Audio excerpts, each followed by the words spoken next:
Hey to family, welcome to our mini blog. তো guys আজকে চলে গেছিলাম আমাদের সকলের প্রিয় পছন্দের জায়গা ইকো পার্ক। তো গাইস আমরা অনেক লেট করেই বেরিয়েছি, তো ফাইনালি পৌঁছে গেছি। আর ওখানে আমার হাজব্যান্ড টিকিট কাউন্টারে টিকিট কেটে নিয়েছে আর বলছে এখানে এসে ভিডিও করা চালু হয়ে গেছে। তো যাই হোক, এখানে আমরা টিকিট চেকিং করিয়ে আমরা তিনজনে মিলে চলে গেলাম। আমি, আমার হাজব্যান্ড আর আমার মামা এসেছিল। খুব সুন্দরভাবে আমরা ঘুরছিলাম। তো গাইস কিছুটা ঘুরতে ঘুরতে ফার্স্টে দেখলাম এখানে একটা ছোট্টখাট্ট রেস্টুরেন্ট আছে ভিতরে। তো আমার হাজব্যান্ড বলছে চলো আগে গিয়ে কিছু খেয়ে নিই। আর এখানে ফার্স্টে দেখছি টয় ট্রেন আছে, বাট এটা বাচ্চাদের জন্য সাজানোই। তো যাই হোক, তো আমরা ফার্স্টে রেস্টুরেন্টে চলে গেলাম। আমার হাজব্যান্ড বলছে চলো তাড়াতাড়ি খিদে পেয়েছে, তো তিনজন মিলে কিছু খেয়ে নিই। তো গেছে আমার হাজব্যান্ড এখানে আমার জন্য একটা বার্গার অর্ডার দিয়েছে, কারণ আমি বার্গার খাবো বলেছিলাম। আর ওরা মিক্স ফ্রাইড রাইস আর চিলি চিকেন নিয়েছিল। চিলি চিকেন ছিল 4 পিস।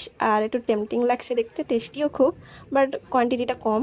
তো যেরকমই হোক, আমার হাজব্যান্ড আর আমার মামা খাচ্ছিল, আর এখানে আমি বার্গার খাচ্ছিলাম। খুবই আমি লাগছে বার্গারটা খেতে, খুবই টেস্টি। বাট পার্কের ভিতরে তো একটু কস্টলি আছে সব কিছু দাম। এখানে বৃষ্টির মতো রেইন ফোয়ারা আছে, খুবই সুন্দর, ভালো লাগছে কিন্তু দেখতে।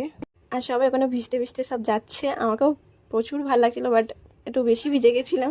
তো গাইজ ফাইনালি চলে গেছিলাম এখানে পিরামিডের সব মিউজিয়াম দেখতে। তো চলো তোমাদেরকেও দেখাই। ইজিপ্টে চলে এসেছি, ফিল লাগছে, মানে ফিল হচ্ছে কি ইজিপ্টে চলে এসেছি। দারুণ লাগছে কিন্তু ভিউটা তোমরা সবাই দেখতেই পাচ্ছ, কত সুন্দর ফোয়ারাও হচ্ছে। আর অনেকে ঘুরতে এসেছিলো। ওইটা একটা মিউজিয়াম আছে, বাট ওটা আমার নাম ভুলেই গেছি, মনে পড়ছে না। আর কত সুন্দর এই ভিতরটা দেখো, পিরামিডের ভিতরটা কত সুন্দর লাগছে। খুব সুন্দর বড় হল, কত সুন্দর স্ট্যাচু। দেখো আমার হাজব্যান্ড দেখাচ্ছে স্ট্যাচুটা, বলছে হাই বলছে, দেখতে বলছে কত সুন্দর লাগছে, একটু ভয়ও লাগছিল।